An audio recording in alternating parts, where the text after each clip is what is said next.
నమస్తే welcome to special focus. జమిలి ఎన్నికలు ఇప్పుడు మరోసారి దేశవ్యాప్తంగా దీనిపైనే పెద్ద చర్చ మొదలైంది. కేంద్ర కేబినెట్ జమిలి ఎన్నికలపై సంచలన నిర్ణయం తీసుకుంది. వన్ నేషన్ వన్ ఎలక్షన్ పై మాజీ రాష్ట్రపతి కోవింద్ కమిటీ ఇచ్చిన నివేదికకు మోదీ కేబినెట్ గ్రీన్ సిగ్నల్ ఇచ్చింది. దీంతో దేశ రాజకీయాల్లో జమిలి ఎన్నికలపై దుమారం రేగింది.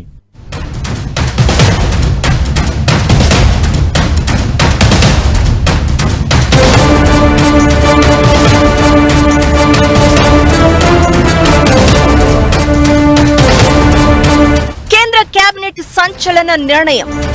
జమిలి ఎన్నికలకు కేబినెట్ గ్రీన్ సిగ్నల్. జమిలి ఎన్నికలతో లాభమెంత, నష్టమెంత?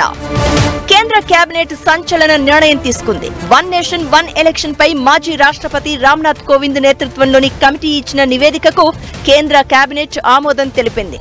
దీంతో జమిలి ఎన్నికలకు లైన్ క్లియర్ అవుతున్నట్లు కనిపిస్తోంది. తమ హయాంలోనే జమిలి ఎన్నికలు నిర్వహించి తీరుతామని కేంద్ర ప్రభుత్వం ఈ మధ్య స్పష్టం చేసింది. కేంద్ర మంత్రులు కూడా ప్రకటనలు చేశారు.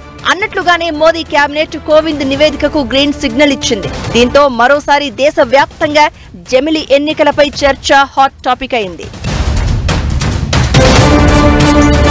దేశంలో లోక్సభతో పాటు రాష్ట్రాల అసెంబ్లీ ఎన్నికలను కూడా ఒకేసారి నిర్వహించడాన్ని జమిలి ఎన్నికలని అంటారు. 10 ఏళ్ల క్రితం కేంద్రంలో ఎన్డీఏ కూటమి అధికారంలోకి వచ్చినప్పటి నుంచి జమిలి ఎన్నికల ప్రస్తావన తెస్తూనే ఉంది. గత 2 పర్యాయాలు సంపూర్ణ మెజారిటీతో కేంద్రంలో ప్రభుత్వాన్ని ఏర్పాటు చేసింది మోదీ నేతృత్వంలోని బీజేపీ.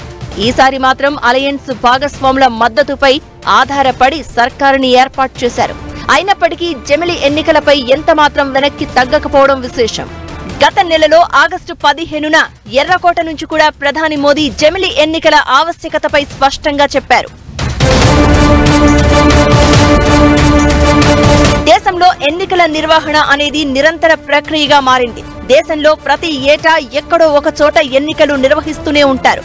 ఇలా ఎన్నికల ప్రక్రియ నిరంతరం జరగడం వల్ల దాని ప్రభావం దేశ అభివృద్ధి మీద పడుతోంది అన్న అభిప్రాయాలు ఉన్నాయి. దీన్ని అధిగమించడానికి జమిలి ఎన్నికల నిర్వహణ ఒక్కటే మార్గమని కేంద్రంలోని మోదీ ప్రభుత్వం భావిస్తోంది. జమిలి ఎన్నికల వల్ల ఎలక్షన్ల నిర్వహణ ఖర్చు గణనీయంగా తగ్గుతుంది.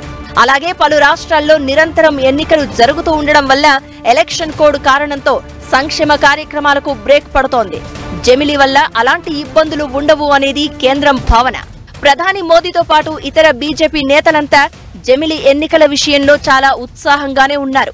ఇప్పుడు కేంద్ర కేబినెట్ కూడా జమిలి ఎన్నికలకు తన ఆమోదం తెలిపింది. మరిది ఆచరణలో ఎంతవరకు సాధ్యమనేది ఒక చిక్కు ప్రశ్న. అయితే ప్రజలు అంత చైతన్యయుతంగా ఓటు వేస్తారు, దానికి తేడా చూపుతారు అనేది ఒక ఆర్గ్యుమెంట్. కానీ ఒక్కసారి రెండింటిని కలిపితే పార్లమెంట్ ఎన్నికల్లో ఉండే ఇష్యూస్, జాతీయ పరమైన అంశాల ప్రభావం పెరుగుతుంది. ఫలితంగా రాష్ట్ర ప్రభుత్వాలకు సంబంధించిన అంశాలు ప్రాధాన్యత కోల్పోతాయి. జమిలి ఎన్నికలు నిర్వహించడం సాధ్యం కాదని ఈ మధ్యే కాంగ్రెస్, వామపక్షాలు, ఇతర పార్టీలు కొన్ని స్పష్టం చేశాయి. జమిలి ఎన్నికలు నిర్వహించాలంటే కనీసం 5 రాజ్యాంగ సవరణలు చేయాల్సి ఉంటుంది అంటున్నారు. అందులోనూ లోక్సభలోనూ రాజ్యసభలోనూ మోదీ ప్రభుత్వానికి బలం లేదనేది విపక్షాల వాదన. కానీ కేంద్రం మాత్రం జమిలి వైపే మొగ్గు చూపుతోంది. నిజానికి పార్లమెంటు ఎన్నికల సమయానికి ఆంధ్రప్రదేశ్, ఒడిశా, అరుణాచల్ ప్రదేశ్, సిక్కిం రాష్ట్రాలకే ఎన్నికలు జరుగుతున్నాయి. మిగతా రాష్ట్రాలకు ఆయా సమయాల్లో ఎన్నికలు జరుగుతున్నాయి. ఈసారి మాత్రం కొన్ని నెలలు గ్యాప్ ఉన్న రాష్ట్రాలను కూడా లోక్సభ ఎన్నికల దాకా పొడిగించే దిశగా ఆలోచిస్తోంది కేంద్రం. మధ్యప్రదేశ్, రాజస్థాన్, ఛత్తీస్గఢ్, తెలంగాణ అసెంబ్లీల గడువును ముందుకు పొడిగించి లోక్సభ ఎన్నికలతో అసెంబ్లీ ఎన్నికలను ఒకేసారి నిర్వహించాలనే యోచనలో ఉంది. ఎన్నికలు వాయిదా వేసిన రాష్ట్రాలకు ఆపద్ధర్మ ప్రభుత్వాన్ని నడపడానికి రాజ్యాంగంలో ప్రత్యామ్నాయ ఏర్పాట్లు చేసే దిశగా సమాలోచనలు చేస్తోంది. గతేడాది మాజీ రాష్ట్రపతి రామ్నాథ్ కోవింద్ అధ్యక్షతన జమిలి ఎన్నికలు సాధ్యాసాధ్యాలపై ఉన్నత స్థాయి కమిటీ ఏర్పాటైంది. ఈ ఏడాది లోక్సభ ఎన్నికలకు ముందు హై లెవెల్ ప్యానెల్ జమిలి ఎన్నికల సాధ్యాసాధ్యాలపై రిపోర్టును కేంద్రానికి సబ్మిట్ చేసింది. వచ్చే శీతాకాల సమావేశాల్లోనే వన్ నేషన్ వన్ ఎలక్షన్ బిల్లును పార్లమెంట్లో ప్రవేశపెట్టి నెగ్గించుకునేలా పావులు కదుపుతోంది కేంద్రంలోని ఎన్డీఏ సర్కార్. జమిలి ఎన్నికల విధానం రావాలంటే అటు రాజ్యాంగ సవరణలు, ఇటు రాష్ట్ర ప్రభుత్వాల అంగీకారం, న్యాయపరమైన చిక్కులు, ఇలా చాలా సమస్యలకు పరిష్కారం దొరకాలి. ఇది అంత సులభంగా సాధ్యమయ్యే పనేనా?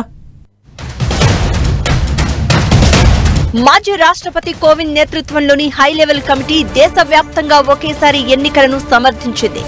ఏకకాలంలో జమిలి ఎన్నికలు నిర్వహించడం వల్ల పాలనాపరమైన సుస్థిరత, విధానపరమైన స్పష్టత ఏర్పడి దేశానికి మేలు కలుగుతుందని కమిటీ అభిప్రాయం. ఈ ఎన్నికలు ఓటర్లకు సౌకర్యంగా ఉండడంతో పాటు అధిక ఓటింగ్ శాతం నమోదయ్యే అవకాశం ఉంటుందనేది కమిటీ చేసిన సిఫారసు. పార్లమెంటుకు, అన్ని రాష్ట్రాల శాసనసభలకు ఒకేసారి ఎన్నికలు జరపాలని, అదేవిధంగా 100 రోజులలోపు స్థానిక సంస్థలకు ఎన్నికలు నిర్వహించాలని కూడా సిఫారసు చేసింది.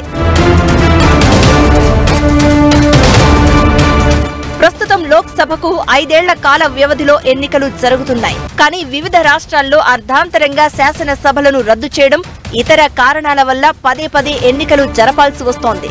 జమిలి ఎన్నికల వల్ల సమయం, డబ్బు ఆదా అవడమే కాకుండా దేశాభివృద్ధికి ఇది దోహదపడుతుందని, సమాఖ్య స్ఫూర్తికి అద్దం పడుతుందని కోవింద్ కమిటీ అభిప్రాయపడింది.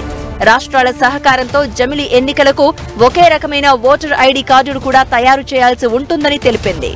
ఒకే దేశం, ఒకే ఎన్నిక అనే దానిపై భిన్నాభిప్రాయాలు కూడా చాలానే ఉన్నాయి. ప్రాంతీయ అస్తిత్వాలు, ఆకాంక్షలు వెనకబడతాయని, సమాఖ్యవాదానికి ముప్పు ఏర్పడుతుందని అభిప్రాయపడుతున్నారు. దీనివల్ల జాతీయవాద ఎజెండా ముందుకొచ్చి ప్రాధాన్యతలు కూడా మారుతాయనే అభిప్రాయం ఉంది. రాష్ట్రాలు నిర్ణయాత్మక శక్తిగా కాకుండా పోతాయన్న ఆందోళన ఉంది.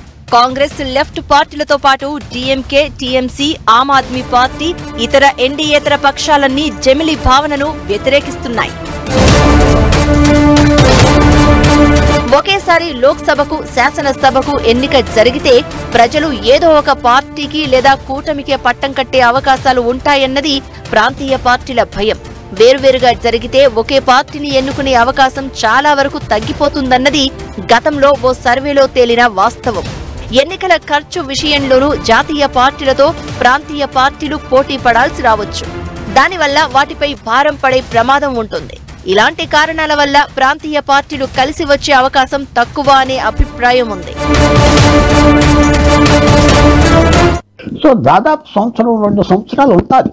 అది బిల్లు కోసం, టైం కోసం. ఏమవుతుందో ఫ్యూచర్లో చెప్పలేం.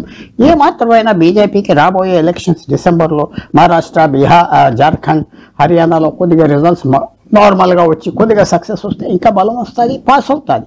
ఒకప్పుడు మన దేశంలో జమిలి ఎన్నికలు జరిగాయి. 1951లో తొలిసారి సాధారణ ఎన్నికలు ఈ తరహాలోనే జరిగాయి.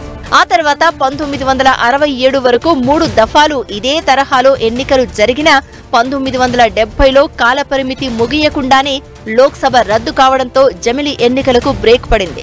ప్రస్తుతం దేశంలో కేంద్ర ఎన్నికల సంఘం అన్ని రాష్ట్రాల్లో లోక్సభ, అసెంబ్లీ ఎన్నికలను నిర్వహిస్తోంది. రాష్ట్ర ఎన్నికల సంఘాలు మున్సిపాలిటీ, పంచాయతీ ఎన్నికలు నిర్వహిస్తూ ఉన్నాయి. అయితే జమిలి ఎన్నికలు నిర్వహించాలంటే వీటి నిబంధనల్లో కూడా మార్పులు చేయాల్సి ఉంటుంది. ప్రాంతీయ అంశాలు, జాతీయ అంశాలు ఇలా చాలా చిక్కుముడులే ఈ జమిలి చుట్టూ పెనవేసుకుని ఉన్నాయి. కొన్ని రాష్ట్రాల్లో అసెంబ్లీలను 5 ఏళ్లకు ముందే రద్దు చేయాల్సి ఉంటుంది. కొన్ని రాష్ట్రాల్లో అసెంబ్లీల గడువును 5 ఏళ్ల కంటే కొంతకాలం పొడిగించాల్సి ఉంటుంది. ఇది సాధ్యం కాదు కాబట్టి ఆపద్ధర్మ పాలన, రాష్ట్రపతి పాలన ఇలా ముందుకెళ్లాలి. వీటికి కూడా రాజ్యాంగపరమైన సవరణలు, రాష్ట్రపతి ఆమోదం తప్పనిసరి. అలాగే సగం రాష్ట్ర ప్రభుత్వాలు సైతం సై అనాల్సుంటుంది. మరి ప్రాంతీయ పార్టీలు అధికారంలో ఉన్న రాష్ట్రాల్లో ఇది ఎలా సాధ్యమవుతుందనేది పెద్ద ప్రశ్న. జమిలి ఎన్నికల ప్రక్రియకు అన్ని రాజకీయ పక్షాలను కేంద్రంలోని బీజేపీ ఏకతాటిపైకి తెచ్చి ఒప్పించగలుగుతుందా? బిల్లును ఉభయ సభల్లో పాస్ చేయించగలుగుతుందా అనేది పెద్ద సవాల్తో కూడుకున్నది. కోవింద్ కమిటీ దాదాపు 18 రాజ్యాంగ సవరణలను ఇందుకోసం సూచించింది. ఇవన్నీ పార్లమెంటులో పాస్ కావాల్సి ఉంటుంది. లోక్సభలో ఎన్డీఏకు ఉన్న బలం 61%, రాజ్యసభలో కేవలం 38% మాత్రమే. జమిలి బిల్లు పాస్ కావాలంటే పార్లమెంటు ఉభయ సభల్లో చెరో 67% మంది సభ్యులు ఆమోదముద్ర వేయాలి. ఇటు రాజ్యాంగపరమైన అడ్డంకులే కాకుండా న్యాయపరమైన చిక్కులను కూడా ఎదుర్కోవాల్సి ఉంటుంది. సాధారణ ఎన్నికలు జరిగే అన్ని పక్షాల అభిప్రాయాలు, రాజ్యాంగపరమైన, పాలనాపరమైన అంశాలను కూడా లోతుగా పరిశీలించాకే దీనిపై ముందుకెళ్లాలి అనేది విపక్షాల వాదన. మరి మోదీ ప్రభుత్వం ఈ జమిలి ఎన్నికల విధానంపై ఎలా ముందుకెళ్తుందో చూడాలి.